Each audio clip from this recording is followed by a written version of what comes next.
She worked her whole life for this moment. A peaceful home, a sparkling pool, and finally, some well-earned rest.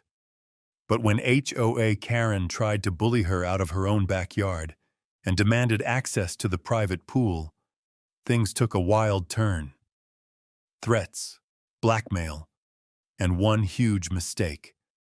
Because what Karen didn't know, Angela wasn't just any neighbor.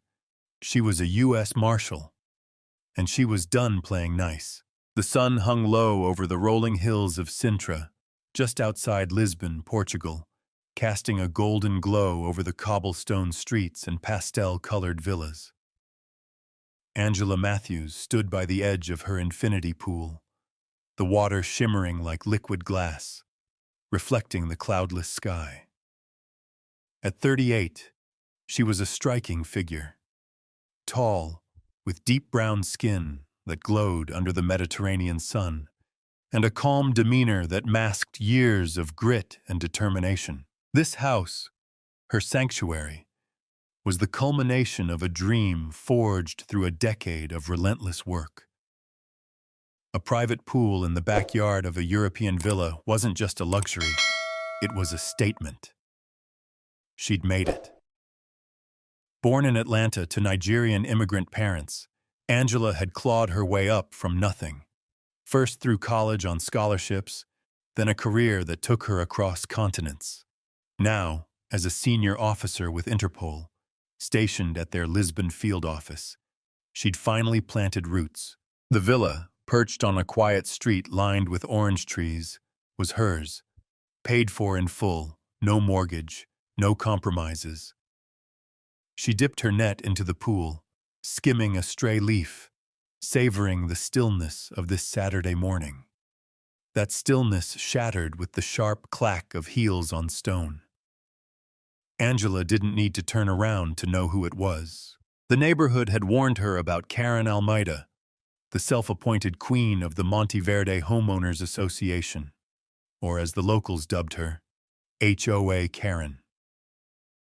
A wiry woman in her late 50s, Karen carried herself with the swagger of someone who'd never been told no. Her platinum blonde hair was teased into a helmet, and her lips were perpetually pursed, as if tasting something sour. "Good morning, Angela," Karen called, her voice dripping with false sweetness as she approached the wrought iron gate separating Angela's property from the street. "I see you're enjoying our pool." Angela paused, setting the net against the poolside chair.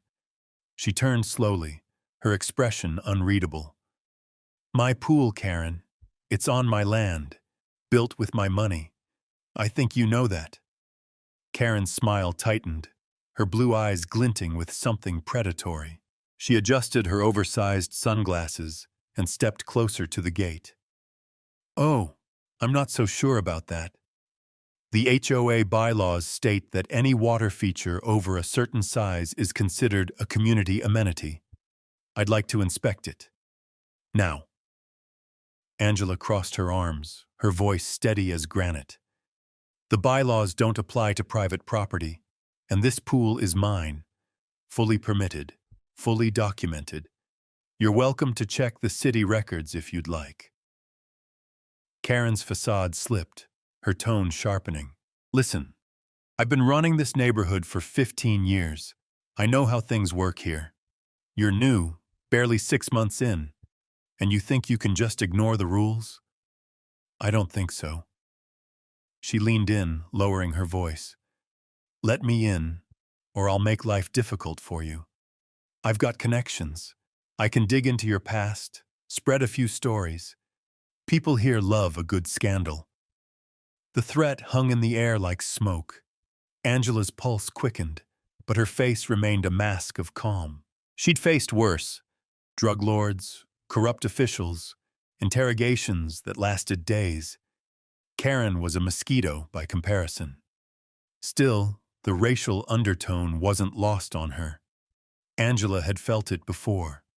The subtle jabs, the sideways glances from some of the older residents who still saw her as an outsider in this affluent, mostly white enclave. But she hadn't expected outright extortion. She reached into the pocket of her denim shorts, her movements deliberate. Karen's smirk widened, mistaking the gesture for surrender. Then Angela pulled out a slim leather wallet and flipped it open, revealing a gleaming badge. Interpol, federal agent. The morning sun caught the metal, making it flash like a warning. Karen's face drained of color, her mouth opening and closing like a fish out of water. You're a cop?" she stammered. "Something like that," Angela said coolly. "And what you just did? That's attempted blackmail against a federal officer. I suggest you walk away, Karen, before I decide to take this further." For a moment, Karen stood frozen, her bravado crumbling. Then she turned on her heel, nearly tripping over her own feet as she fled down the street, her heels echoing in retreat. Angela watched her go, her badge still in hand, the weight of it grounding her. She'd hoped Sintra would be a fresh start, a place to escape the battles of her past. But it seemed trouble had a way of finding her. By Monday morning, the quiet streets of Monteverde buzzed with whispers. Angela sipped her coffee on the villa's terrace, watching the neighborhood come alive. Dog walkers, joggers, the occasional delivery van. She'd spent Sunday reviewing her options, her Interpol training kicking in. Karen's threat wasn't just a petty power play. It was a crime, and Angela had recorded it on her phone, a habit from years of fieldwork. The audio was clear. Karen's voice, smug and menacing, promising to dig into your past. It was enough to bury her. But Angela wasn't naive. She knew Karen wouldn't go quietly. The woman had ruled this HOA like a dictator, her influence rooted in fear and gossip. Angela had heard the stories: fines for unapproved flower beds, lawsuits over fence heights. Karen thrived on control, and Angela had just humiliated her. Retaliation was coming. It arrived that afternoon. A crisp envelope slid under her gate, stamped with the Monteverde HOA logo. Inside was a summons to an emergency meeting that evening, citing violations of community standards regarding her pool. Angela smirked. The move was predictable. Karen was rallying her troops. She tucked the letter into a drawer and prepared her counterstrike. The meeting took place in the community center, a squat building with peeling paint and fluorescent lights. Angela arrived late, slipping into the back row as Karen stood at the podium, her voice shrill. About 30 residents filled the seats, a mix of retirees, young families, and a few curious expats like Angela. Karen's allies, 3 pinched-faced women in pastel cardigans, nodded along as she spoke. "This pool is a safety hazard," Karen declared, jabbing a finger at a blurry photo projected on the wall. It was Angela's backyard, clearly taken from a drone. "It's too large, too close to the property line, and it's attracting outsiders. We've had reports of strangers loitering nearby." A murmur rippled through the crowd. Angela stood, her presence commanding silence. "That's a lie," she said evenly, stepping into the aisle. "The pool's permitted, inspected, and private. No one's loitering because it's fenced and locked. And that photo? Taken illegally. I wonder who flew that drone." Karen's eyes narrowed. "You don't get to dictate what's legal here. This is my community." "It's ours," a voice piped up, an older man with a thick Portuguese accent, João, who lived 2 houses down. "And I've seen no strangers. Just you, Karen, poking around where you don't belong." A few heads nodded. Karen flushed, slamming her gavel. "Enough! We'll vote on a fine, €5,000, unless Ms. Matthews opens the pool to community use." Angela pulled out her phone, the recording cued. "Before you vote, listen to this." She pressed play, and Karen's voice filled the room. I can dig into your past, spread a few stories. Gasps erupted. Karen lunged for the phone, but Angela stepped back, her gaze icy. That's blackmail. I'm a federal agent. Anyone supporting this risks being an accessory. The room exploded into chaos. Shouts, accusations, chairs scraping. Karen shrieked denials, but the damage was done. João stood again, pointing at her. You've bullied us too long. I say we vote her out. The motion passed in a landslide, 22-8. Karen stormed out, vowing revenge. Angela returned home, adrenaline fading. She'd won this round, but Karen's parting glare promised war. The next morning, a blog post appeared on a local forum. New resident hides criminal past. HOA fights back. It was anonymous, but the venom screamed Karen. Angela's phone buzzed. Her Interpol supervisor, Miguel. This could complicate things, he warned. Handle it quietly, or it's my desk. Angela didn't flinch. She'd faced smear campaigns before.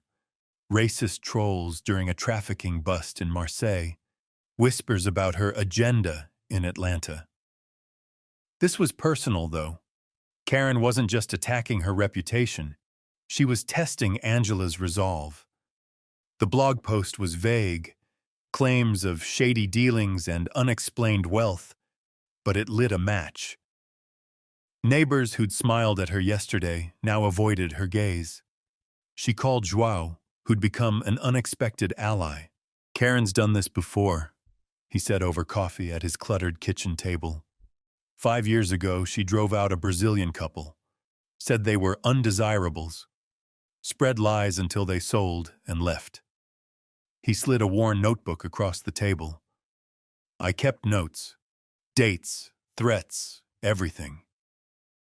The Karen diary was gold, pages of petty vendettas, from sabotaged gardens to anonymous calls to the police. Angela photographed every entry, her mind racing. This wasn't just about her pool. It was about a pattern of harassment, possibly racial, that Karen had wielded for years. She filed a formal complaint with the Sintra police, attaching the recording and João's notes. By noon, an officer confirmed Karen would be questioned. Karen didn't wait. That evening, a crowd gathered outside Angela's gate. 10 residents, led by Karen, holding signs, "Protect our neighborhood," and "No secrets here." A local news van idled nearby, tipped off by an anonymous source. Angela watched from her window, her jaw tight. This was theater, and Karen was the star. She stepped outside, badge in hand. "Disperse," she said, voice cutting through the chants. "This is private property." The crowd hesitated, but Karen pressed forward, smirking. "We know who you are, Angela. You can't hide forever." "Then you know I can arrest you," Angela replied. She nodded to a patrol car rolling up. Her police report had triggered a swift response. Karen blanched as 2 officers approached, reading her rights. The crowd scattered, the news camera catching her being cuffed. It was a small victory, but Angela knew the real fight was ahead. The next day, Karen posted bail, and the blog updated with a photo. Angela's villa, captioned, "Taxpayers fund this?" The implications stung. Her blackness, her success, twisted into a stereotype. Angela called Miguel again. "I'm taking her to court," she said. "Extortion, defamation, harassment. She's done." "Make it airtight," he replied, "and watch your back." The case moved fast. By late summer, Angela sat in a Lisbon courtroom, her lawyer, a sharp woman named Sophia, presenting a mountain of evidence. The recording, João's diary, drone footage logs traced to Karen's nephew, and witness statements from neighbors tired of her reign. Karen's defense was flimsy. Claims of community service and misunderstanding. But her smugness faded as Sophia played the blackmail tape for the judge. Karen took the stand, spinning tales of Angela's aggression and outsider status. It backfired. João testified next, his voice steady. She called me a dirty farmer once. She hates anyone who doesn't bow. Others followed, testimonies of years of intimidation, often tinged with class or racial slurs. The judge, a stern woman with gray streaks, listened intently. The verdict came in September. Guilty on all counts: extortion, defamation, and harassment. Karen faced 2 years in prison and a hefty fine. As she was led away, she glared at Angela, mouthing, "This isn't over." But it was. The neighborhood exhaled. The HOA elected João as interim chair, and the blog vanished. Angela stood by her pool that evening, the water still as glass. She'd won, her peace reclaimed, her strength proven. Yet the victory felt bittersweet. Racism hadn't vanished. It had just lost this round. Neighbors waved now, some with genuine warmth, others with wary respect. She'd exposed a wound, and healing would take time. As the sun dipped below the hills, Angela dove into the pool, the cool water washing away the months of tension. She surfaced, smiling faintly. Karen was gone, but others like her lurked, here, everywhere. Angela would be ready. The fight for justice, for home, was never truly over.